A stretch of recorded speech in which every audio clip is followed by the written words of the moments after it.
muito bem-vindos a mais um episódio dessa nossa segunda temporada do Diário Posso Tocar. Eu sou a Daiane Dezembro, do canal Posso Tocar, e estou muito feliz de estar aqui com vocês conversando, porque este é o quadro onde a gente conversa sobre as coisas da nossa intimidade musical, do nosso dia a dia, os nossos desafios, as nossas conquistas, as nossas dificuldades, nossos sonhos, nossas frustrações, como que a gente resolve essas frustrações, aquele momento que a gente se coloca para bater um papo sincero e gostoso, para que a gente possa sempre crescer cada vez mais. Então, seja muito bem-vindo e muito bem-vinda mais uma vez. Hoje, o tema que eu escolhi pra gente conversar aqui é: esse conteúdo aqui, essa música, isso aqui é muito básico pra mim, eu não quero isso aqui não. Eu escolhi esse tema. Por quê, galera? Por que a tia Daiane resolveu bater um papo sobre isso?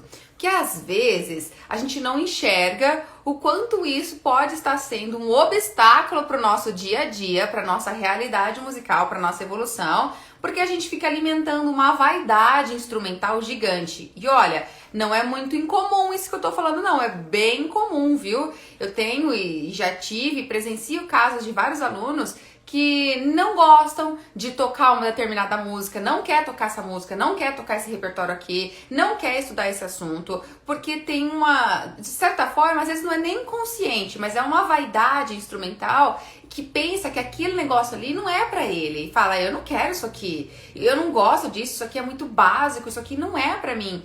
Então eu vejo essa dificuldade, essa resistência em aceitar alguns tipos de estudo musical, tanto no que diz respeito ao instrumento, ao repertório que você vai praticar no seu instrumento, quanto também algumas questões teóricas que estão em defasagem ali, que muitas das vezes o aluno não consegue sair, ir pra frente, dar um passo além, porque tem uma defasagem, ele tem uma lacuna para resolver na musicalidade do conhecimento, não apenas instrumental, mas da musicalidade como um todo, e o aluno se nega, sabe? Então, quando nós temos esse tipo de postura, ou quando a gente se depara com um colega nosso falando isso, ou um aluno nosso falando isso, nós temos que ter muito cuidado para tentar ajudá-lo e fazê-lo enxergar que essa postura que ele está tendo realmente é um obstáculo que ele pode não estar enxergando, mas que vai travar a evolução dele com toda certeza, tá? Por quê? Porque essa resistência de não querer um tipo de conteúdo, por julgar que esse conteúdo é muito básico para ele, vai fazer ele andar para trás, esse tipo de resistência, ela tá se apoiando num mindset que essa pessoa tem, que é um mindset fixo. Então nós precisamos entender isso também. O mindset é isso da mentalidade que todos nós temos. Algumas pessoas têm uma mentalidade categorizada como mentalidade fixa, outros têm uma mentalidade mais de crescimento, mais aberta ao novo, mais de enxergar as possibilidades. E quando nós somos da mentalidade fixa, quando nós temos isso, nós não somos abertos para crítica, nós não acreditamos que a gente possa se desenvolver em alguma coisa, que sabe, se eu praticar isso bastante, então eu vou ficar bom. O que a mentalidade fixa traz pra gente? Ela faz com que a gente enxergue, que a gente encare o nosso dia a dia musical como algo, não, ele é imutável, é uma coisa que a gente traz com a gente, tipo assim, se eu tenho facilidade pra fazer isso, eu trouxe isso comigo, e o fato de eu ficar pegando alguma coisa onde eu sinta que eu fico travando, vai trazer pra mim uma autoimagem do quanto eu sou ruim naquilo, eu vou ficar expondo uma dificuldade que, ao meu ver, é uma dificuldade que tá ali comigo, ela é imutável, ela veio comigo, eu vou ficar tendo dificuldade nisso pra quê? Eu não consigo ficar lidando bem com essa sensação de ficar expondo pra mim a crítica, a autocrítica, eu não quero. Eu não enxergo isso como uma oportunidade de crescimento. O mindset fixo, ele trava a nossa evolução pessoal e aí vai travando a nossa evolução nas habilidades que nós vamos buscando desenvolver. Então, ter esse tipo de preocupação, de achar que tipo assim, esse conteúdo aqui é muito básico pra mim, não quero fazer isso não, isso aí não é pra mim, isso é pra iniciante. Você acha que eu vou voltar e ficar estudando as células rítmicas e eu vou ficar estudando a contagem dos tempos? Não, eu tô tocando coisa muito mais difícil já, meu professor me dá essa orientação e pede pra fazer isso. Esse tipo de questionamento de resistência sempre se apoia numa mentalidade fixa que precisa ser trabalhada, nós precisamos trabalhar em nós. Porque quando nós nos abrimos para as oportunidades de aprendizado, quando nós enxergamos que cada dificuldade ela é transponível, todos nós podemos transpor essas dificuldades pelo empenho, pela dedicação, pelo direcionamento correto, quando a gente enxerga isso, a gente não se martiriza. Você não fica achando que você é que tem dificuldade, você não quer mais isso, acabou, entende? A gente se abre para um mindset de crescimento, literalmente, assim.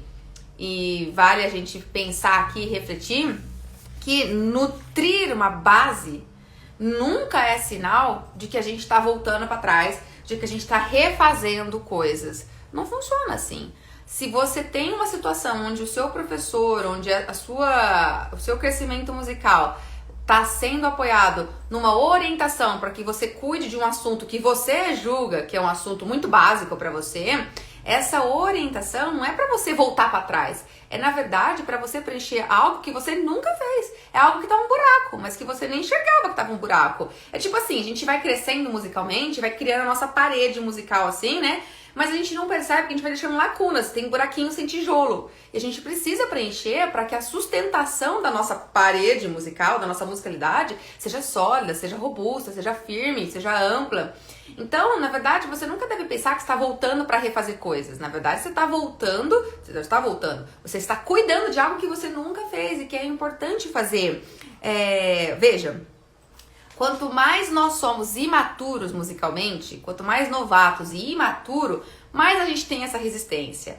Por quê? Porque as pessoas que já têm um certo conhecimento e maturidade musical não resistem de forma nenhuma a ver um novo ponto de vista, porque eles sabem que sempre há uma possibilidade de aprendizado ali. Sempre há. Essa resistência é geralmente própria de nós que ainda estamos em processo de crescer a nossa maturidade musical, entendeu? Quando eu fui, por exemplo, fazer os cursos de capacitação Suzuki, eu aprendi uma orientação ali muito básica, galera. Veja, eu já dividi aqui no canal que eu estudo piano desde os meus 7 anos de idade, 7 para 8 anos, então eu toco piano há muito tempo, fiz disso a minha profissão e vivia na área da música com essa profissão ali, de pianista, de ensinar piano, certo? Daí, aos, sei lá, com quantos anos eu tinha, eu não sei, deve fazer uns 5 ou 6 anos que eu me capacitei na metodologia Suzuki, eu não tenho ideia, preciso ver as datas dos certificados. Mas enfim, eu estava lá me capacitando para aprender a ensinar piano sobre o olhar da filosofia Suzuki. E aí eu aprendi que eu não fazia certo o tipo de o polegar, como que o polegar toca a tecla. Isso parece tão básico, né? Quando eu aprendi que a gente tem que tocar assim, tá? Deixa eu ver se eu consigo colocar aqui na câmera para vocês verem. Assim, ó. Eu tocava com o polegar deitado, certo? Tocava assim, ok? E aí tocava assim, os outros dedos do piano. Era assim que eu tocava, polegar deitado e indo assim, ok? Isso é um conceito de base técnica do piano errada. Nós temos que tocar com o polegar na vertical e tem que estar na diagonal, não em pé, né? Lógico, não vai fazer isso. Mas assim, ó, na diagonal. A tecla está aqui e você toca assim, com o apoio aqui da lateralzinha.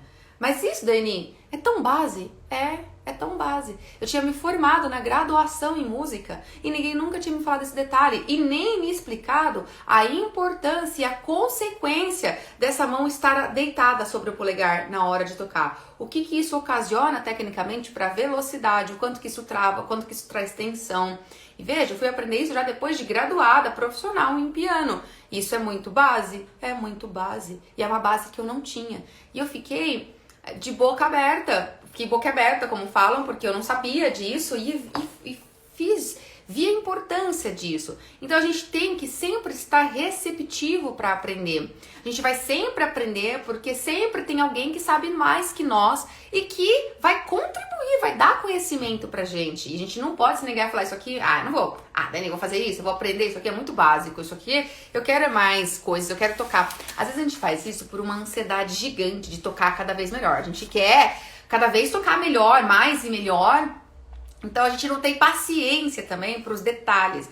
A gente não enxerga a importância dos detalhes, nem detalhes técnicos na prática de tocar, nem detalhes da nossa musicalidade, dos nossos conhecimentos teóricos, harmônicos e do quanto isso vai possibilitar um chão, um alicerce sobre o qual a gente cresce e deslancha depois na nossa habilidade instrumental, quanto a gente toca melhor depois que isso aqui tá feito. A gente não tem essa paciência por uma extrema ansiedade de querer tocar, e a gente precisa começar a rever, porque esse tipo de postura pode ser um obstáculo que você não tá enxergando e que tá te travando, tá te limitando, porque você tá alimentando uma vaidade que não faz bem, entendeu? A gente tem que se colocar.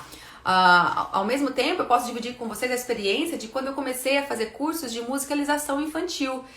Como que é o processo da musicalização infantil? De você querer elevar a educação musical para as crianças. De que forma? Eu fui conhecendo abordagens, assim, que mudaram o meu olhar para entender a parte rítmica musical. Hoje, o que eu divido com vocês no canal, do Tati, do Tatutito, de enxergar as células rítmicas, galera, eu peguei isso aprendendo em cursos de musicalização infantil, de formas de abordagem com criança. Isso é muito base? Eu sabia disso, formada em piano já? Não.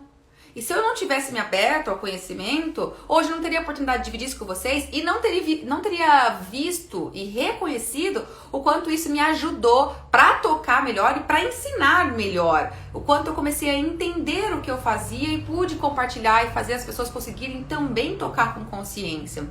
Então a gente precisa ter consciência da importância de deixar a nossa base consistente. A gente precisa também ter cuidado com o tipo de pensamento seguinte.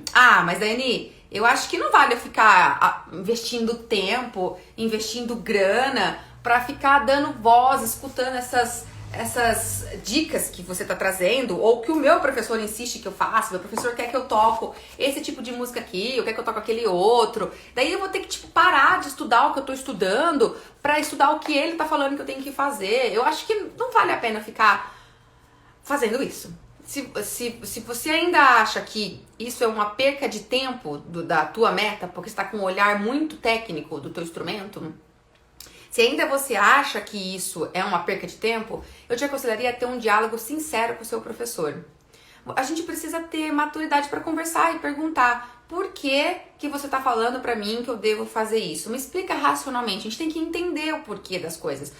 Quando nós temos resistência para querer ter um tipo de atitude, é porque nós estamos achando que o nosso ponto de vista é melhor. Então a gente precisa entrar num diálogo sincero, conversar mesmo, sabe?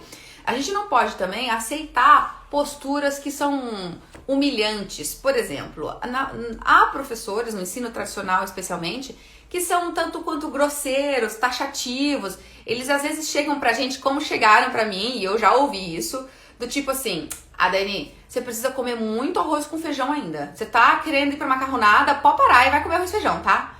Eu ouvi isso assim, na lata, de forma super grosseira. Fiquei chocada e na época eu não sabia como reagir. A gente também não pode aceitar esse tipo de postura taxativa que de certa forma humilha e nos critica de graça, porque foi uma crítica que não me ensinou o porquê que eu tava querendo macarronada e o que era o arroz com feijão que eu tinha que comer. A gente tem que entrar num diálogo sincero, conversar mesmo com o seu professor. Na época, meninona, imagina, eu não tinha maturidade pessoal pra questionar, pra perguntar, pra falar: olha, não tô entendendo o seu ponto de vista, tem que me explicar melhor, porque eu não tô entendendo o seu ponto de vista. Não tinha. Simplesmente me tranquei também naquela ideia de que eu não era boa para aquilo, sabe? E também a gente não pode, a gente tem que se abrir pro aprendizado. Porque não é gasto de tempo, muito menos perca de tempo ou de dinheiro. Você tem que ver se aquela forma que você está querendo ficar estudando, se aquele repertório que você insiste em praticar, ele vai ser um repertório que realmente ali, a longo prazo, daqui a um tempo, vai fazer você ter independência musical ou não. Essa é a questão. Porque quanto mais a gente insiste no nosso caminho, aquilo que a gente quer para uma ansiedade, quando a gente é adulto, a gente tem uma expectativa que a gente quer, o que a gente quer tocar, o que a gente quer fazer. Quanto mais a gente insiste por esse caminho, a gente tem que arcar com as consequências de repente estar fazendo um processo autodidata, onde não precisaria ser autodidata, e você pode ter consequências como essa, de você não ter independência musical, de você sempre estar com uma lacuna que você não enxerga e que vai fazer ali depois você ficar dependente de um professor por muito tempo, para que esse professor te corrija. É isso, ao meu ver, que é o pior. O que nós deveríamos buscar na maior parte do nosso processo de aprendizado musical é ter independência. É chegar um momento onde você não precisa mais do seu professor para saber se corrigir, para saber como você vai estudar, como você vai progredir. E essa maturidade, essa independência musical, ela demanda que você tenha tido a oportunidade de entender o caminho pedagógico que você tem que traçar. Ontem nós conversamos aqui na live sobre o processo autodidata e os desafios que o autodidata enfrenta no sentido de não saber qual é esse caminho. Ele tem que descobrir o caminho, ele vai sozinho buscar as coisas que ele quer e possivelmente ele deixa coisas para trás porque ele não sabe que essas coisas seriam importantes de fazer. Mas nós que não estamos fazendo um processo autodidata de aprendizado da música, nós que temos uma orientação, que temos um professor com a gente, que estamos ali com orientação, que sabemos, temos como ter acesso a essa orientação, não precisamos insistir numa teimosia por uma vaidade ou por uma mentalidade fixa ali que tá achando que tá se desconstruindo ou se rebaixando por não estar conseguindo evoluir, entendeu? Se focar nesse outro tipo de dica, de orientação.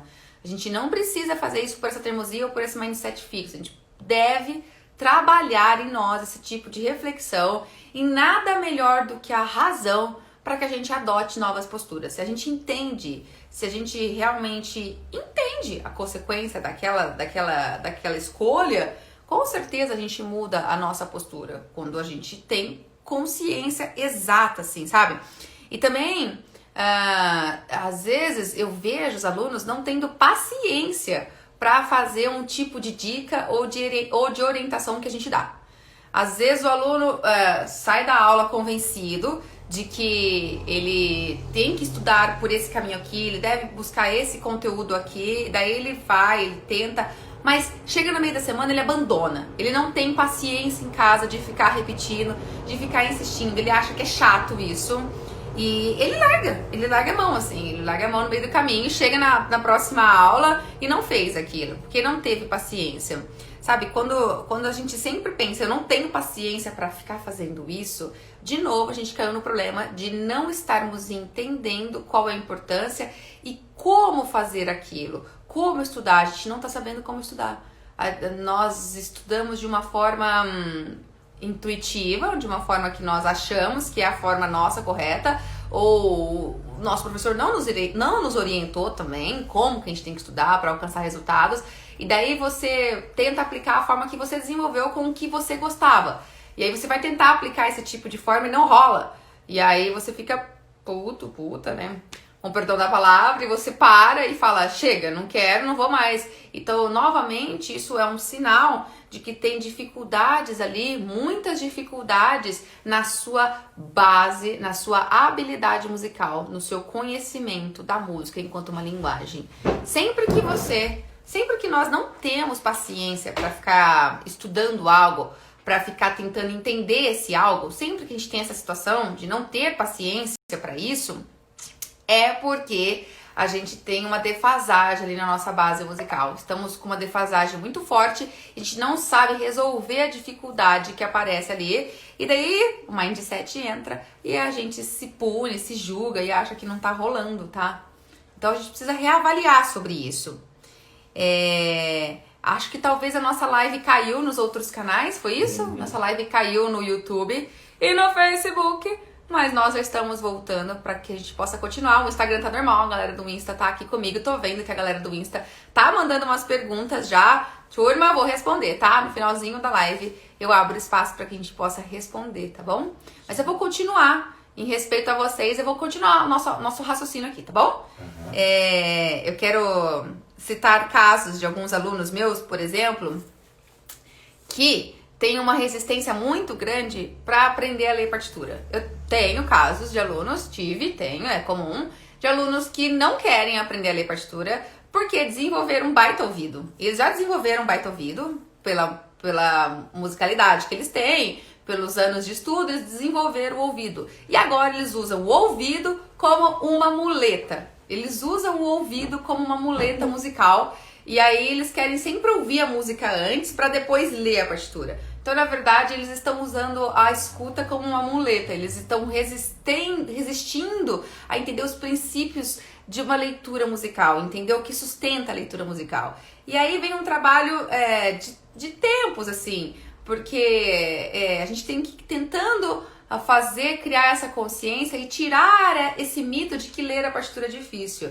Então, eu não sei se é o seu caso, de você que está me ouvindo, mas não é bem assim.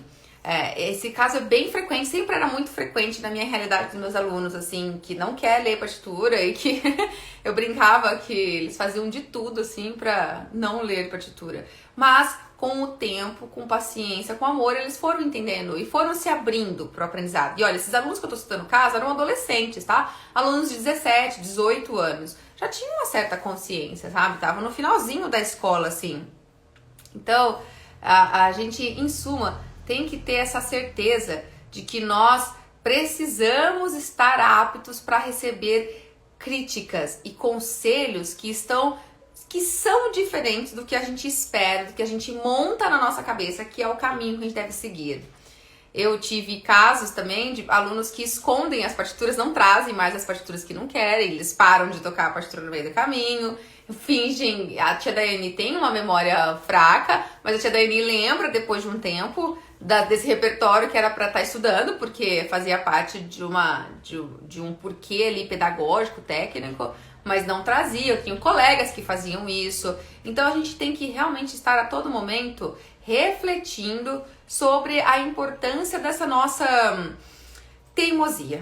E o quanto essa teimosia está apoiada num mindset fixo, num auto-julgamento depreciativo, e o quanto nós não estamos realmente conscientes da importância de como deve ser o nosso processo de fluição musical, de formação musical. A gente precisa ter essa abertura, tá? Porque assim, se tem uma coisa que é importante, uma conclusão que a gente deve deixar bem clara, é que quando a base musical tá bem feita, quando a gente realmente cuida da nossa habilidade musical, quando a gente cuida da nossa habilidade instrumental e faz as duas coisas andarem juntas e confia no processo, quando a gente confia no processo, se você tá aqui, tá me escutando, tá sabendo, eu sempre falo que as duas coisas têm que andar juntas, habilidade instrumental e habilidade musical. Você tá vendo que as duas coisas estão andando juntas e você confia no processo,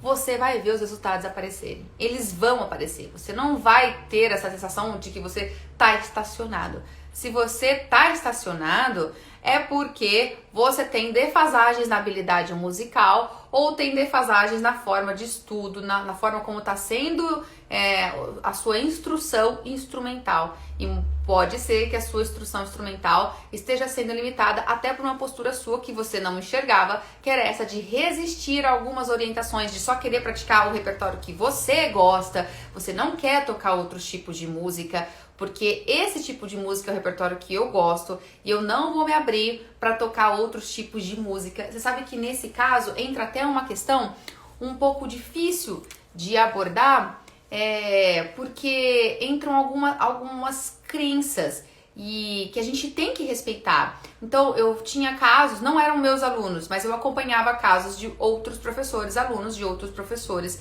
que por uma questão religiosa muito forte que a gente tem que respeitar, é uma crença, a gente não tem como invadir ou denegrir uma crença religiosa, porque religião a gente tem que respeitar, faz parte da intimidade de cada pessoa, de cada família. E por uma questão religiosa, essa pessoa se nega a estudar qualquer outro tipo de repertório que não seja um repertório da religião.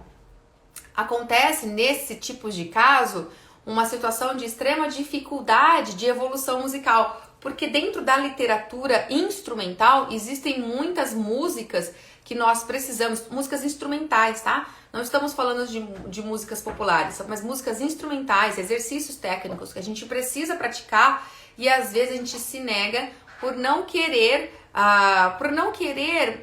se abrir para esse repertório, porque de certa forma esse repertório ataca uma crença que você tem, uma crença que é muito importante para você e para sua família. Então essa situação é muito delicada.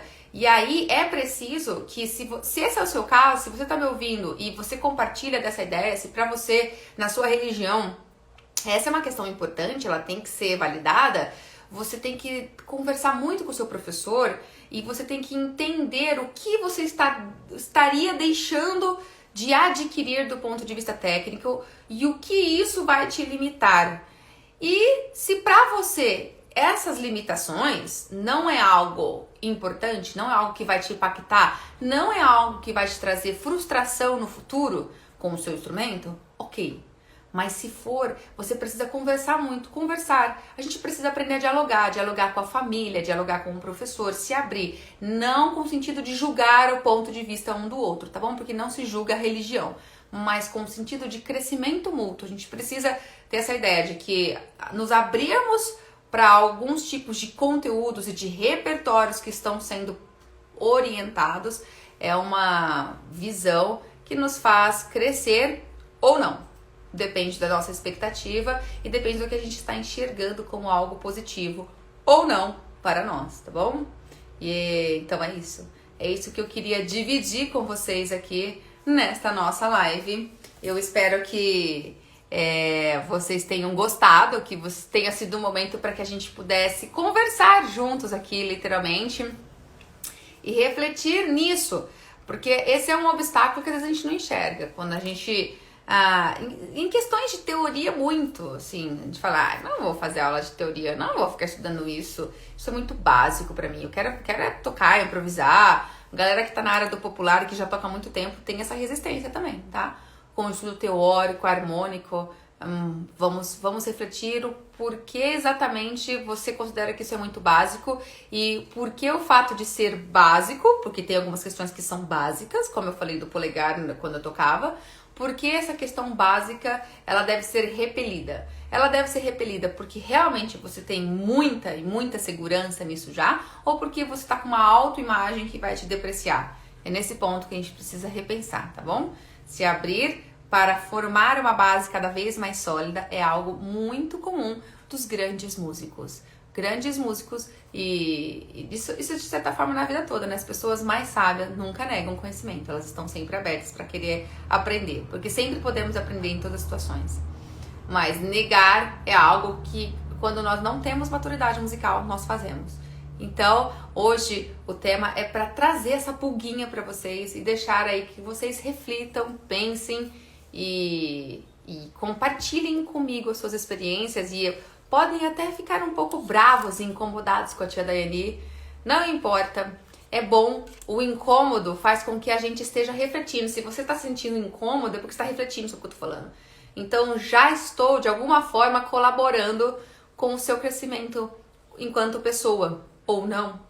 Enfim, eu sou aberta a receber também o seu ponto de vista. Se você não concorda comigo, se você quer dividir um outro ponto de vista, escreve nos comentários. Deixa aí nos comentários dessa live, porque eu vou gostar muito de ver realmente. Lembra que eu falei que nessa troca de pontos de vista a gente cresce sempre, tá bom? É isso aí. Agora eu vou passar para os comentários dessa live. Eu sei que a live caiu nos outros canais, mas vamos ver o que vocês ainda têm, que vocês estavam dividindo comigo. Vamos começar a escrever agora, tá bom? Eu vou responder a galera do Insta. Teve várias perguntas do Insta e a turma que me perguntou.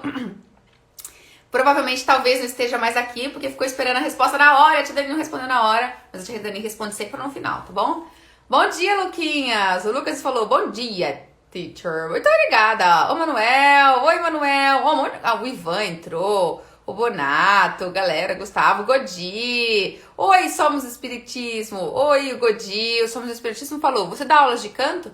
Eu preciso aprender canto. Olá, Somos Espiritismo. Eu dou aula de canto. Não trabalho mais com aulas presenciais de canto, tá? Eu dou aula de canto, dou aula de piano, trabalho com teclas, teclado, enfim. Mas, ultimamente, eu não trabalho com aulas particulares, presenciais das aulas de teclado, piano e canto. Posso te indicar alguns colegas profissionais, tá bom? Estou cuidando aqui do canal, tem a nossa turma de alunos aqui do canal Posso Tocar, por isso que nesse momento eu não trabalho mais presencialmente com essas aulas, tá bom? A Denise, o Maicon, oi, turma! O Chaves, o Maicon falou, quando eu comecei a estudar teoria musical, percebi que alguns professores te faziam ter medo do conteúdo, assim como na matemática, fazendo que muitos não evoluíssem por medo de errar. Maicon, A didática e a abordagem faz toda a diferença no início. Com certeza. Essa forma de transferência desse medo é uma imagem que eles têm, eles aprenderam nessa pressão, ou é uma forma de se autovalorizar, de querer, por uma vaidade, se elevar e falar, olha, isso é muito difícil, eu sei isso, eu não sei se você vai saber. A gente sempre aprende. Se nessa sua experiência com a teoria, você não aprendeu muito bem a teoria, com certeza você aprendeu a como não se posicionar na frente dos alunos. Então foi uma oportunidade de aprendizado de qualquer forma. A gente fazer o quê? Nem sempre temos as melhores oportunidades, mas a gente sempre aprende com todas, entendeu? Pensa dessa forma, tá? Oliveira, o Neto, o Edinaldo, Vanderlei. Bom dia, galera! Bom dia, turma. É isso aí. Não temos mais perguntas por aqui ainda. A galera do Insta quiser mandar mais perguntas, pode mandar, tá? Vamos ver os outros canais? Nós temos aqui o Rulenberg Souza, na primeira vez antes de cair a nossa live. Né? A internet hoje não tá fácil. Bom dia, professora. Realmente, ter uma base boa é tudo. Eu odiava fazer exercício de digitação no violão. Hoje vejo que tenho que preencher essa lacuna nos meus estudos, por pelo menos 15 minutos por dia. Isso aí, Hollenberg. Olha, ele tá testemunhando um caso aqui pra gente. É isso aí. Obrigada por dividir conosco. É isso aí. Às vezes a gente se nega, às vezes porque a gente não sabia, tava no caminho autodidata, às vezes porque a gente se negou. Porque naquele momento você achou que não preciso disso. Isso nos atrasa. Aí o Bruno Camargo Piano falou, parabéns pelo canal, Daiane. Eu acho que o Bruno Camargo é meu colega de turma. Não sei se é, mas... Muito obrigado, Bruno. Depois eu vou ver quem é você pela fotinha, tá? Seja bem-vindo ao canal. O Rolenberg Souza falou, esse bate-papo já é uma base para nós. Ô, Rolenberg, obrigado. Que bom que vocês estão curtindo, galera. Eu fico feliz, viu? Fico muito feliz. No YouTube temos alguma interação, alguma pergunta? Não, foi lá no YouTube. Foi no YouTube, né? Muito bem, turma. A Mara Silva mandou joias. Uhul. Isso aí, galera. Eu agradeço a oportunidade de partilhar esses minutos aqui. Muito obrigada pela confiança. Fui! Muito obrigada e tchau, tchau!